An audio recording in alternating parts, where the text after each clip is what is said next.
안녕. 오랜만에 온라인 클래스네요. 2학년들 여태까지 내가 크로마키 수업 안 해줬다고 뭐라고 하는 친구가 있어서 가지고 왔습니다.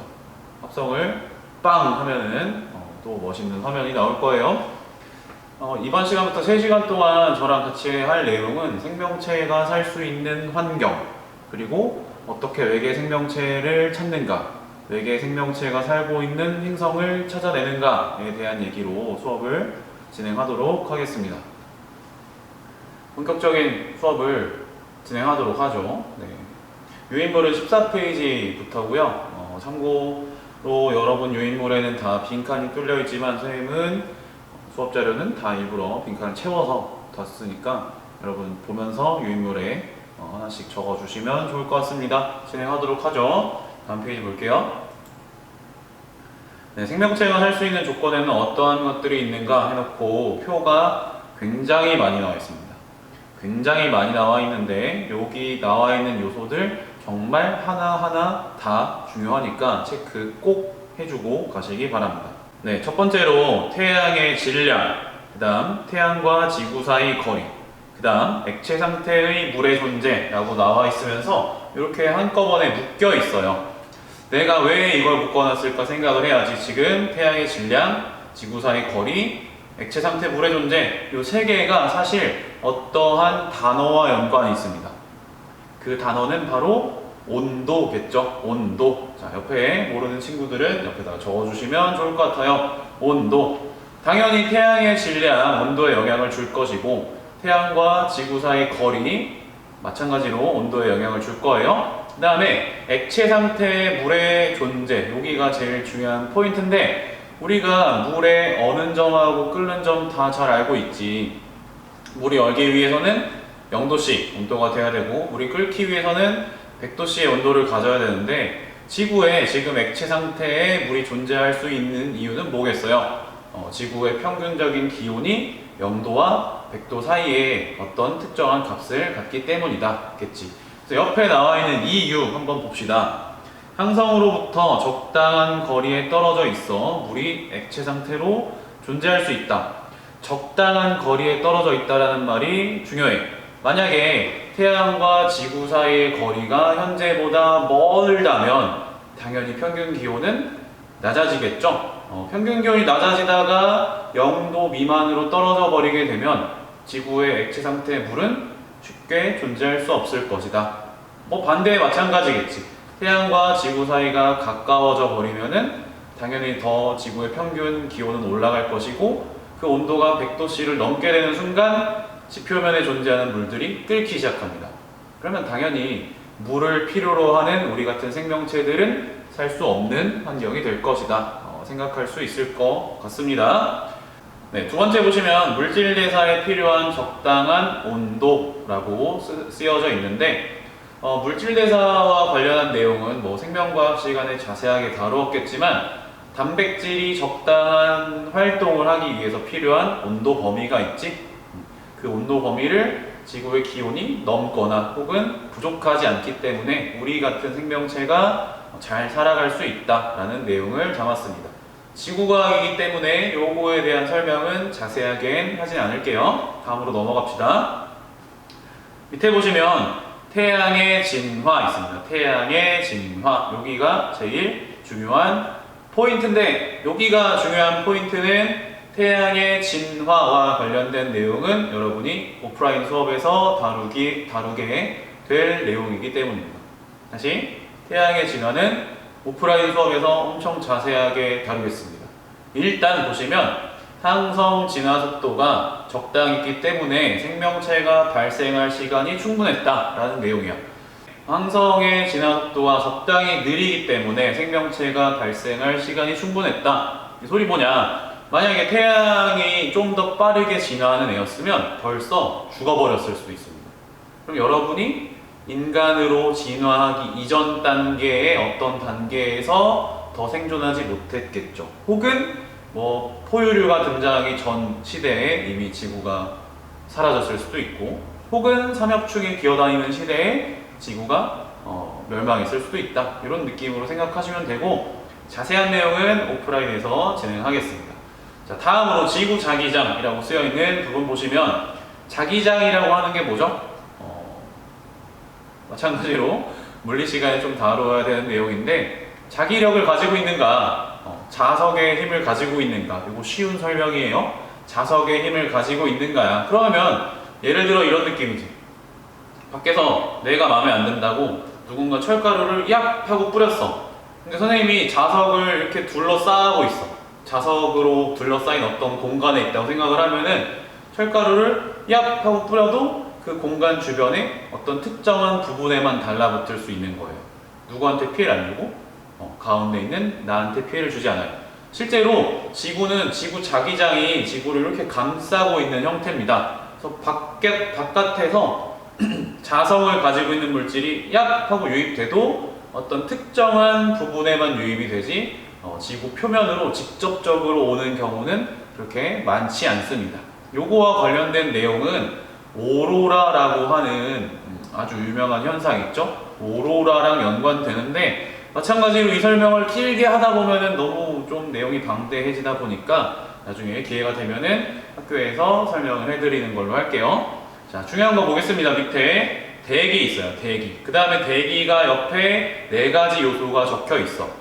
1번 온실효과, 2번 자외선과 우주선을 차단한다, 3번 우주 유인 물질을 또 차단한다, 4번 호흡과 광합성 등의 아주 필수적인 요소이다. 자, 요 4가지 요소들은 이미 앞 수업 시간 앞 단원에서 다 학습한 내용입니다. 첫 번째 온실효과는 뭐예요? 지구 대기가 지구 복사에너지를 붙잡아주기 때문에 어떤 특정한 온도를 유지할 수 있다. 만약에 대기가 없었다면 지구의 평균 기온은 현재보다 낮았을 것이다.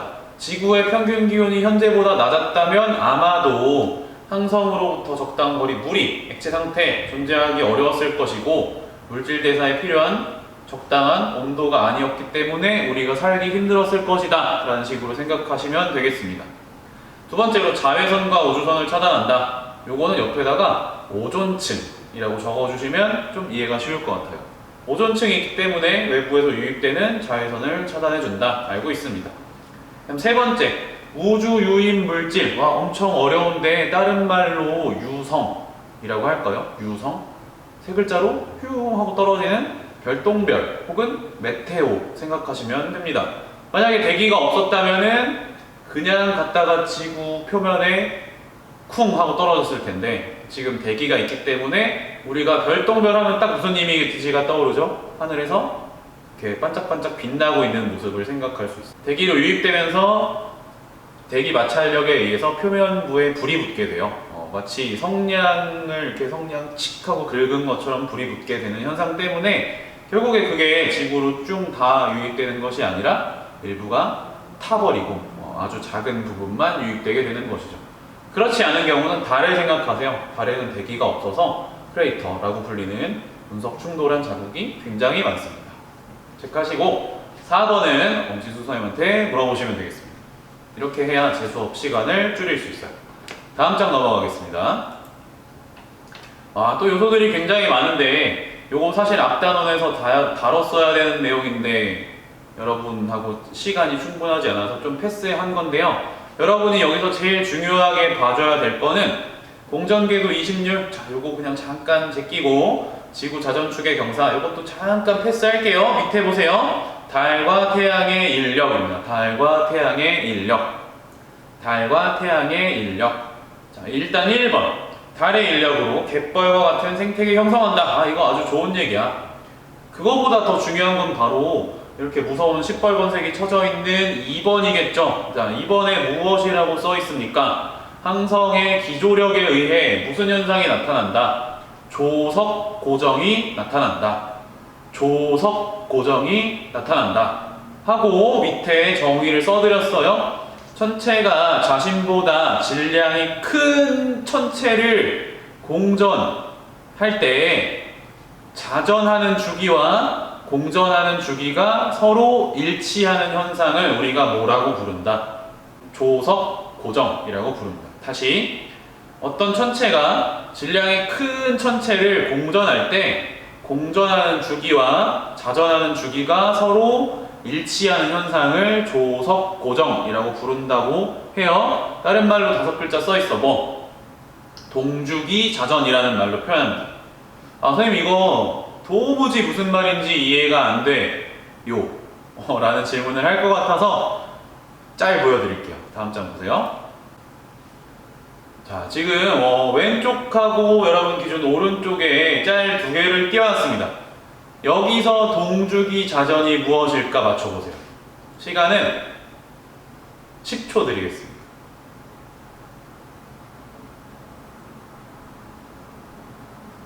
생각해보니까 여러분이 멈춰놓고 보면 되는 내용이라, 다시 돌려보면 되는 내용이라 굳이 10초 안 드릴 거예요. 왼쪽하고 오른쪽이 있어요. 어떤 게 동주기 자전 혹은 어떤 게 조석 고정일까? 정이 밑에 쓰여 있어. 자신보다 질량이 큰 천체를 공전하거나 자전할 때 공전하는 주기와 자전하는 주기가 서로 일치하는 것. 잘 들으세요. 어떤 천체를 한 바퀴 도는 주기랑 그 천체를 한 바퀴 도는 동안 자기 자신이 회전하는 주기가 서로 같다라는 뜻이야. 그러면 오른쪽 그림 먼저 보세요. 오른쪽 그림을 흔히 동주기 자전한다고 많이들 착각하는데 아닙니다. 잘 보시면 가운데 있는 천체를 한 바퀴 돌아요. 맞죠? 한 바퀴 도는 동안 여기 달처럼 생긴 이 친구는 자전을 안 하고 있어요. 잘 보세요. 가운데 있는 흰 원을 공전하는 동안에 이 달처럼 생긴 친구는 움직이고 있지 않습니다. 맞죠? 안 움직여. 왜? 검정색 부분이 항상 같은 방향을 향하고 있거든. 근데 반면에 왼쪽 그림 보시면 가운데 있는 동그란 어떤 태양 같은 천체를 달 같은 애가 한 바퀴 돌아. 한 바퀴 돌면서 잘 보세요. 지도, 달도 한 바퀴 돌고 있어. 지금은 위, 지금은 검정색이 아래. 다시 검정색이 위, 그 다음 검정색이 아래. 자기도 한 바퀴 돌고 있죠. 지금 왼쪽 같은 경우는 한 바퀴 공전하면서 자기도 한 바퀴 자전하고 있어요. 주기가 같아. 그래서 지금 여러분이 보고 있는 그림에서 위쪽 왼쪽에 나와 있는 그림이 바로 동주기 자전 혹은 조석 고정을 나타낸 것입니다. 이 영상 굉장히 중요합니다. 동주기 자전이 나타나는 그림을 고르라고 했을 때 굉장히 많은 친구들이 오개념을 가지면서 못 골라요. 여러분은 지금 움짤로 봤기 때문에 구분하셔야 됩니다. 그럼 다시 본론으로 돌아가면은 왜 이런 동주기 자전이 지구 생명체가 살 수 있게 된 환경과 관련이 있는가에 대한 대답을 해야 된다는 거겠죠? 그 이유는 뭐겠어요?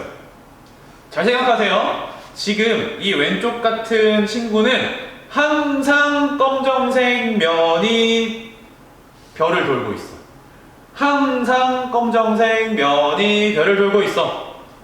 항상 같은 면이 태양을 향하고 있어. 무슨 일이 일어나요? 항상 한쪽 면은 낮, 항상 한쪽 면은 밤, 혹은 항상 한쪽 면은 여름, 항상 반대면은 겨울. 살 수 있을까? 아니에요. 지금 제천도 추워 죽겠는데 태양 못 쬐는 반대편 있는 사람들은 아마 다 힘들 거야, 살아남기가. 맞죠? 이 동주기 자전이 어떤 행성에 일어난다면 그 행성엔 반대편에 있는 사람은 그 해를 한 번도 본 적이 없는 사람이 될 거예요. 그래서 결과적으로 지구가 태양을 동주기 자전 관계가 아니기 때문에 지구상에 생명체가 살 수 있었던 것입니다. 알겠나요? 요거 조금 어려운 개념입니다. 꼭 움짤을 기억하시길 바랄게요. 그럼 다음 페이지로 넘어가겠습니다. 요 다음 그림 엄청나게 많이 보게 되는 그림일 텐데 그래프 잘 보세요. 가로축하고 세로축이 핵심 포인트입니다. 일단 세로축은 별의 질량 해놓고 1은 태양 정도, 2는 태양의 2배, 0.5는 태양 절반, 뭐 이런 건 알겠죠? 그 다음에 가로축은 별로부터의 거리가 이렇게 나와 있습니다. 태양이랑 비교를 해야 돼요, 이거는. 지금 태양 정도에서는 뭐 수금, 지화, 목토, 천, 해가 있는데 생명이 거주 가능한 지대가 바로 지구를 둘러싼 여기 음영이 들어간 부분이다. 이런 뜻이야. 그러면 요거 한번 볼게. 밑에 나와 있는 설명처럼 만약에 별의 질량이 증가한다. 그럼 생명 가능 지대가 어떻게 돼요? 지구를 기준으로 뒤로 멀어지게 되겠지. 왜 그럴까? 여기서 왜라는 거에 대답하는 게 진짜 중요해. 왜냐면 이 생명 가능 지대에 숨겨져 있는 정의가 있거든. 자, 요거는 온클에서만 얘기하겠습니다. 이 생명 가능 지대에 숨어 있는 정의는 가로치고 옆에 쓰세요. 생명 가능 지대의 뜻은 물이 액체 상태로 존재할 수 있는가요? 다시, 여기서 생명 가능 지대의 뜻은 물이 액체 상태로 존재할 수 있는 구역이에요. 그러면 다른 말로 풀면 이 생명 가능 지대의 뜻은 0도부터 100도씨의 온도 범위야. 알겠니? 0도부터 100도씨의 온도 범위를 지금 이런 그래프로 표현합니다. 그럼 당연히 별의 질량이 커진다. 그러면 별이 더 뜨거워진다는 뜻이거든? 그럼 별이 더 뜨거워지니까 별부터 멀어졌을 때 100도 혹은 0도가 되려면 더 멀리 있는 곳에서 생명 가능 지대가 형성될 거고, 그 다음에 별의 질량이 작아졌다는 뜻은 별이 태울 수 있는 연료가 줄어들었다, 별의 에너지가 줄어들었다 라는 식으로 해석하시면 돼요. 그래서 결과적으로 뭐다? 별이 온도가 낮아졌기 때문에 0도에서 100도를 갖는 범위가 태양에 비해 더 가까워진다 라고 하는 것을 해석하시면 됩니다. 그 다음에 또 하나 잘 봐줘야 되는 포인트가 요 간격이 사실 조금씩 달라. 별의 질량이 클 때 생명 가능 지대는 넓고, 그 다음에 별의 질량이 작을 때 생명 가능 지대가 좁아진다. 선생님 밑에 설명 써놨지? 생명체 거주 영역의 상한값과 하한값이 증가한다. 어떨 때? 별의 질량이 증가할 때 라고 되어 있습니다. 그러면 당연히 반대 과정도 성립을 하겠죠. 여기 증가라고 되어 있는 단어를 감소라고 바꾸면 별의 질량이 감소할 때 광도 감소하고 온도 감소하고 생명체 거주 영역의 상한과 하한도 당연히 감소한다. 그러면 생명체 거주 영역의 범위도 감소할 것이다 라는 식으로 이해하시면 됩니다.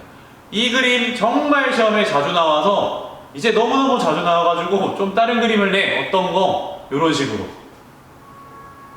와, 이건 좀 모양 이상해. 방금 전 그래프랑 모양이 좀 다른데 결과적으로 S자 모양 가운데 있어. 근데 앞에 봤던 그림하고 차이점은 뭐야? 앞에 봤던 그림은 선생님이 여기 아래로 내려갈수록 범위가 좁고 위로 올라갈수록 넓어진다고 했었는데 이 그림은 반대지? 근데 절대로 낚시에 속지 마세요. 선생님 이 그래프 설명할 때 처음에 뭘 했어? 그래프면 X축하고 Y축에 집중해야 되는데 X축 단위를 한번 볼래? 1, 2, 3, 4, 5, 6, 7, 8, 9, 10이 아니라 0.00001, 0.0001, 0.001, 0.01 이런 식으로 로그 단위로 제시되어 있어요. 결과적으로 여기가 넓어 보이지만 실제로는 여기보다 좁습니다. 왜냐? 가로축의 단위가 다르기 때문에.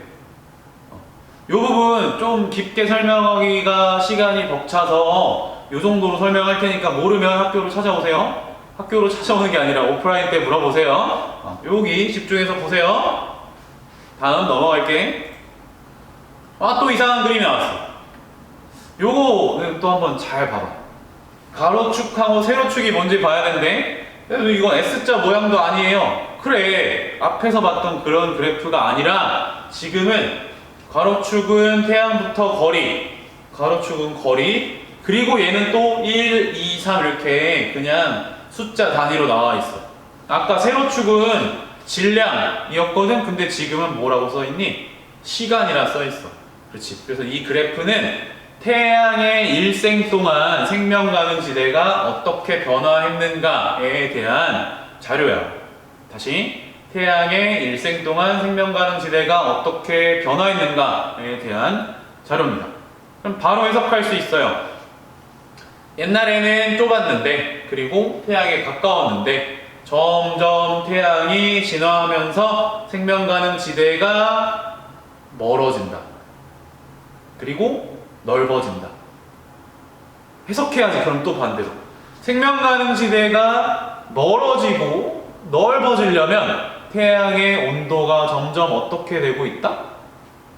다시. 생명가능지대가 넓어지고 멀어진다는 뜻은 태양이 온도가 점점 증가하고 있다는 것을 알려주는 거겠죠. 정말 중요합니다. 잘 정리해 두시고 태양의 진화 과정에 대해서는 마찬가지로 또 오프라인에서 설명을 해드릴 테니 그 궁금증은 학교에 나와서 해결을 해주시면 되겠습니다. 그래서 요거 관련된 시뮬레이션도 많고 자료도 많은데 알다시피 선생님이 돈이 없어서 저작권 문제 때문에 넣지 못합니다. 학교 나와서 같이 보는 걸로 하죠. 1차 시수업 굉장히 오랜만이라 저도 어색한데 뭐 어쩔 수 없습니다. 그리고 내용도 많아요. 내용이 많기 때문에 여러분이 좀 집중해서 들을 필요가 있고 요 수업은 다시 오프라인에서 하지 않습니다. 그리고 시험 범위입니다. 지금 선생님이 방금 설명한 페이지에서만 하더라도 시험 문제 2개, 3개 나올 예정이니까 꼭 들어줄 수 있으면 좋겠습니다. 알겠죠? 안녕. 2차 시에 봐요.